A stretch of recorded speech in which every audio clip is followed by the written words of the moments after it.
Hello বন্ধুরা, বন্ধুরা আপনারা সবাই কেমন আছেন? আশা করছি ভালোই আছেন, আমরাও সবাই ভালো আছি।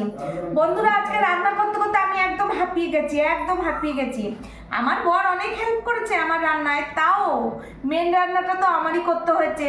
খুব হাঁপিয়ে গেছি, অনেক ভাগে ভাগে রান্না হয়েছে আজকে। তাহলে প্রথম থেকে দেখাই। আগে বলে নি বন্ধুরা, শুভ অক্ষয় তিথি আর অনেক শুভেচ্ছা ও ভালোবাসা বন্ধুদের জন্য। তাহলে বন্ধুরা আজকে কি কি রান্না হয়েছে দেখাই আপনাদের।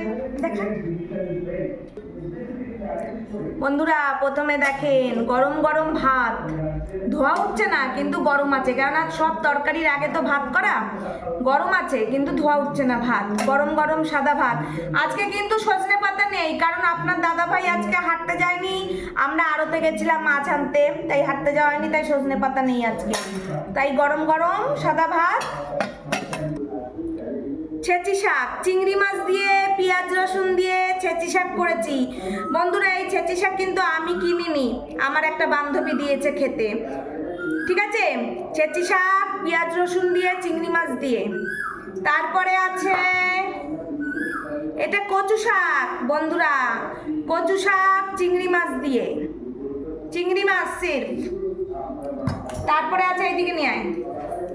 তারপরে আছে এই দেখেন চিংড়ি মাছ লতি ভাপা, সর্ষে পোস্ত দিয়ে চিংড়ি মাছ লতি ভাপা। ঠিক আছে, তারপরে আছে এই যে ছেলের জন্য কাতলা মাছের পেটি রান্না করেছি বন্ধুরা, কাতলা মাছের পেটি ছেলের জন্য। দেখা যাচ্ছে পরিষ্কার? ছেলের জন্য কাতলা মাছের পেটি। আজকে তো অনেক আইটেম হয়েছে। হ্যাঁ, আর দেখেন বন্ধুরা ইলিশ মাছ করেছি। ইলিশ মাছ, আমার ছেলে আবার ইলিশ মাছ খায় না। ইলিশ মাছের ডিম থাকলে খায়, কিন্তু ইলিশ মাছ খায় না, তাই আমাদের জন্য ইলিশ মাছ আর ছেলের জন্য কাতলা মাছ। দেখেন বন্ধুরা বেগুন দিয়ে করেছি, বেগুন আর কুমড়ো। বন্ধুরা এরকম লম্বা লম্বা ডাঁটি দিয়ে বেগুনের ঝোল আমার মা করতো, খুব সুন্দর হতো, খুব সুন্দর খেতে হতো। কিন্তু আমি করি মায়ের মতো অত সুন্দর হয় না, ওই হয় কোনো রকম খেতে, মোটামুটি ভালো হয়। কিন্তু আমার মা খুব করতো এরকম বেগুনের ডাঁটি। দেখেন প্রত্যেকটা বেগুনের আমি ডাঁটি ফেলে ডাঁটি সমেত করেছি এই যে। আর সাথে কুমড়ো, কুমড়ো আর বেগুন দিয়ে পাতলা ইলিশ মাছের ঝোল। ইলিশ মাছের মাথাটা দেখেন বন্ধুরা, এই যে আর লেজা, এই যে দাগা। যাই হোক বন্ধুরা ইলিশ মাছের ঝোল। তাহলে আমার আজকের দুপুরে রান্না বান্না কেমন লাগলো বন্ধুরা? অবশ্যই লাইক কমেন্ট করে জানাবেন, আর ভিডিওটা ভালো লাগলো অবশ্যই লাইক কমেন্ট করে জানাবেন।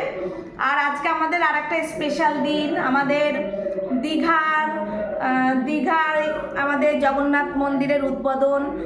খুব ভালো লাগছে টিভিতে, তাই দেখছি এখন বসে বসে দেখছি, অনেকক্ষণ ধরেই দেখছি বন্ধুরা। জগন্নাথ মন্দিরের উদ্বোধন আজকে, খুব ভালো লাগছে, মনটাও ভালো লাগছে যে দীঘায় ঘুরতে গেলেও এখন জগন্নাথ মন্দির দেখতে পাবো। তা যাই হোক বন্ধুরা, তাহলে ভিডিওটা ভালো লাগলে লাইক কমেন্ট করবেন। তাহলে আবার পরের ভিডিওতে দেখা হচ্ছে, এখনের মতো টাটা।